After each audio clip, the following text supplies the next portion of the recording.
नमस्कार मित्रांनो, स्वागत आहे तुमचे माझ्या जय गजानन माऊली या चॅनलवर. आज आपण एका युनिक विषयावर बोलणार आहोत. मला खूप लोकांनी कमेंट करून विचारला गेलेला प्रश्न म्हणजे निपुत्रिकाची जमीन जर कोणाच्या वाटेला आली असेल तर त्याचे काय परिणाम होतात, त्याचा दोष लागतो का, आणि जर दोष लागत असेल तर त्यावर काय उपाय करावे, ही सगळी सविस्तर माहिती आज आपण या व्हिडिओत जाणून घेऊयात.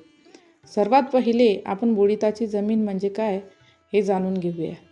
जर एखाद्या दाम्पत्याला मूलबाळ होत नसेल किंवा त्याच्या पोटी आलेली संतान ही मरण पावलेली असेल, थोडक्यात म्हणजे ज्या लोकांची वंशवेल ही मध्येच तुटली आहे, अशा लोकांच्या मालमत्तेला, संपत्तीला ग्रामीण भागात बुडीताची जमीन म्हणतात.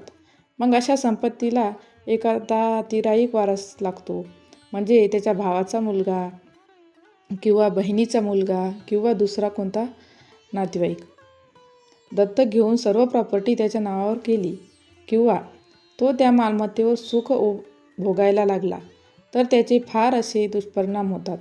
ते म्हणजे कोणते, तर अशी बुडीताची प्रॉपर्टी खाणाऱ्या लोकांच्या घरात नेहमी किरकिर, भांडणे किंवा आजारपण असते, किंवा मुलांची लग्न न जमणे, काहींना संतती प्राप्तीमध्ये फार अडचणी येतात. अशा बुडीताची जमिनीमध्ये खूप उत्पन्न होते, म्हणजे शेती असेल तर ती खूप पिकणार, खूप पैसा ही प्रॉपर्टी देत असते, पण हा पैसा कधीच टिकून राहत नाही. म्हणजे एखाद्या आजारात किंवा एखाद्या अपघातात किंवा एखाद्या दुसऱ्या संकटात पैसा व्यर्थ जाणार, अशी लक्षणे बुडीताची प्रॉपर्टी मिळालेल्या कुटुंबामध्ये आपल्याला पाहायला मिळतात. आता तुम्ही म्हणाल, बुडीताचा दोष का लागतो?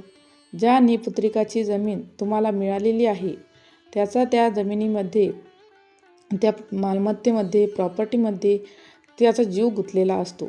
म्हणजे ती मालमत्ता तुम्हाला नाविलाजाने तुम्हाला द्यावी लागते, आणि त्याची वंशवेल मध्येच खुंटल्यामुळे त्याचा वर्षातून 2 वेळेस पितरांचा मानपान असतो, ते या पुढच्या पिढ्या करत नाहीत, म्हणून सुद्धा हा दोष लागतो.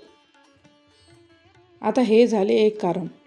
आता दुसरे कारण म्हणजे बुडीताच्या व्यक्तीची जी काही जमीन असते, मग ती शेती असो किंवा घर, त्या मालमत्तेची एक स्थानदेवता असते, एक वास्तुदेवता असते, आणि ही देवता त्या मालमत्तेवर हक्क गाजवणाऱ्या व्यक्तीकडून मानापानाची अपेक्षाही करत असते. उदाहरण सांगायचं झालं तर त्या व्यक्तीच्या शेतात जर एखादं शिवलिंग असेल किंवा म्हसोबा असेल किंवा साती आसरा असतील, अशा देवतांची सुद्धा वर्षातून 2दा मानापानाची अपेक्षा असते. मानपान म्हणजे म्हसोबा असेल तर नारळ फोडणे, किंवा साती आसरा असतील तर त्याची ओटी भरणे, दही भाताचा नैवेद्य दाखवणे, अशा प्रकारचा त्यांचा मानपान होत नाही आणि या देवतांचा कोप होतो. म्हणून देवतांचा मानपान करणे सुद्धा गरजेचे आहे. आणि आपण त्याची प्रॉपर्टी खातो त्याला पण पितृपक्षात आणि अक्षय तृतीयेला वर्षातून 2 वेळेस मानपान करायला पाहिजे. अशा प्रकारे बुडीताच्या जमिनीच्या उपाययोजना आपल्याला करता येतील आणि त्याचे दुष्परिणाम कमी करता येतील. अशाच माहितीकरता माझ्या चॅनलला लाईक करा, शेअर करा आणि सबस्क्राईब करा.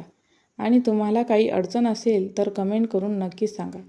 पुन्हा भेटूया अशाच नवीन व्हिडिओमध्ये. धन्यवाद.